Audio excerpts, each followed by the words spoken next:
Olá, a dica de hoje é sobre arquitetura. Vou voltar a falar sobre arquitetos do primeiro milênio. Vou falar sobre os séculos 4, 5, 6 e 7. Primeiramente, quero dizer para vocês que é super difícil encontrar referências sobre arquitetos deste período, do nome das pessoas que produziram obras.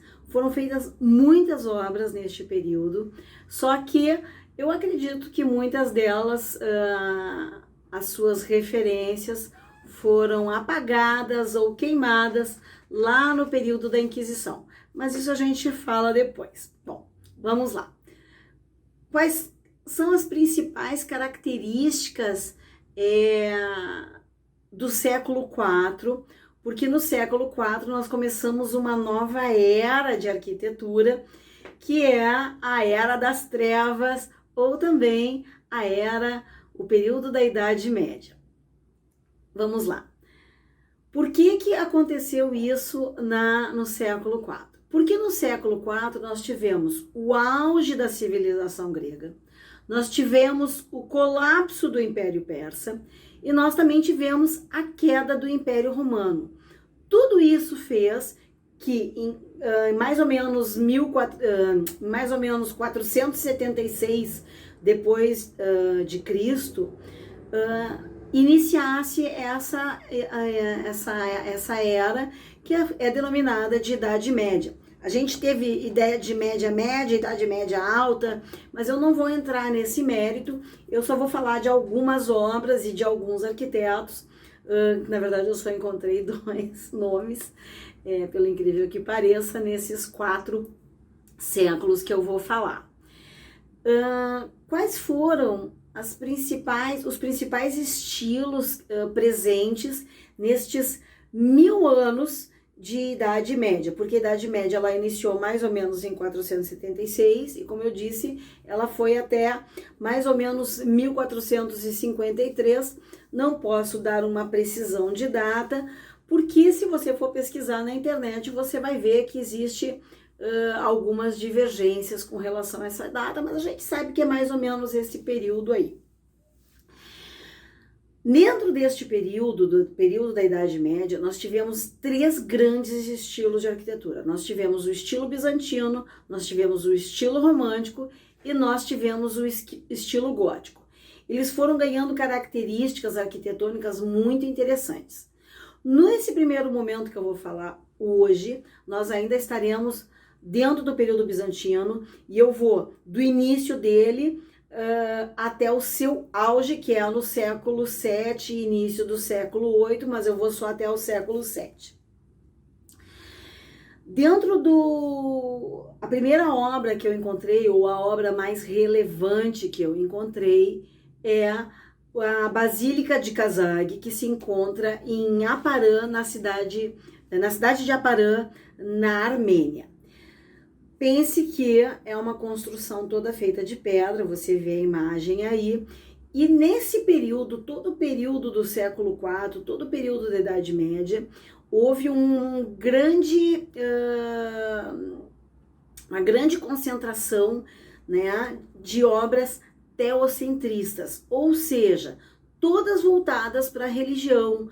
A igreja dominava, né, nesse período, e ela dominou, né, muito na questão do sistema feudal, do sistema em que tinha um castelo e o povo vivia na volta.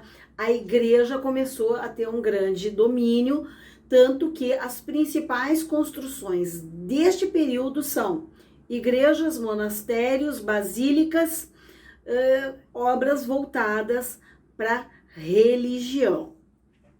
A Basílica de Kazag, como você está vendo aí, ela tem um eixo central e uma grande cúpula. Esse sistema de cúpula, ela abrange todo o período praticamente da Idade Média. Porque qual era a ideia da cúpula?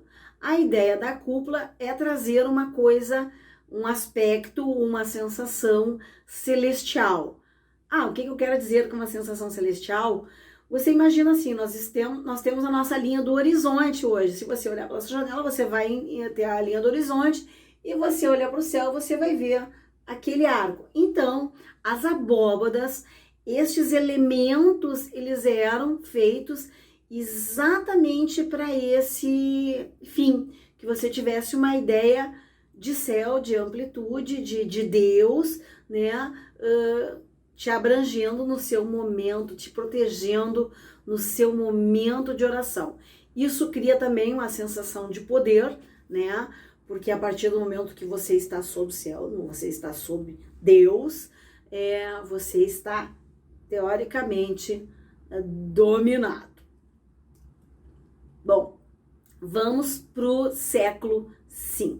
No século V, nós tivemos o auge do período bizantino, e eu encontrei 2 arquitetos que eu acredito que devam ter deixado muitos projetos. Esses projetos se desenvolveram, a grande maioria, na Turquia, tá? Não sei se se espalhou pela Europa, eu acredito que sim, que esses 2 arquitetos são Isidoro de Mileto e Antênio de Tralles.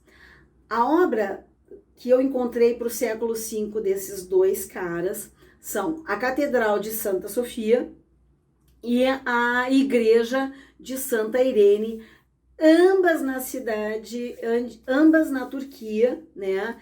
E elas são riquíssimas, elas estão muito próximas uma da outra. Elas têm muitos afrescos, elas possuem muitos mosaicos. As suas janelas, elas já possuem arcos, ou seja, elas eram longilíneas, né, altas, e no seu topo elas já tinham o seu arco. Isso vai mudar no período romântico, que vai vir depois, e vai mudar no gótico também. Mas dentro dos projetos bizantinos, era uma característica muito marcante, janelas longas, portas longas, grandes colunas, estruturas todas com pedra, né? Já pedras polidas, pedras bem cortadas, montando as suas obras. E nós falamos do século V, vamos para o século VI. No século VI, ainda com obra de Isidoro de Mileto e Antênio de Tralles, nós encontramos a igreja de São Sérgio e São Baco. Essa é uma igreja grandiosa e ela é muito rica em detalhes, ela é muito rica em elementos. Continua com a ideia de uma nave central e uma grande abóbada. Isso vai mudar daqui um pouco, nos próximos séculos aí, quando começam a surgir novas naves dentro da igreja. O que eu chamo de nave? A nave era um espaço comprido, né, com pilares, onde as pessoas ficavam ou sentadas ou em pé, com o altar lá na frente, e isso é chamado de nave. E em algum momento, ou no meio, ou na ponta, ou em algum lugar, sobre esta nave, ficavam as grandes cúpulas que davam essa ideia que eu falei de celestial. Chegamos no século VII.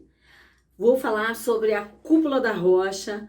Essa é um templo islâmico que foi construído na Cidade Velha de Jerusalém, e que você vai ver as imagens aí. Ela é riquíssima em detalhes, ela tem muitos mosaicos, ela possui muita informação de cultura islâmica, né?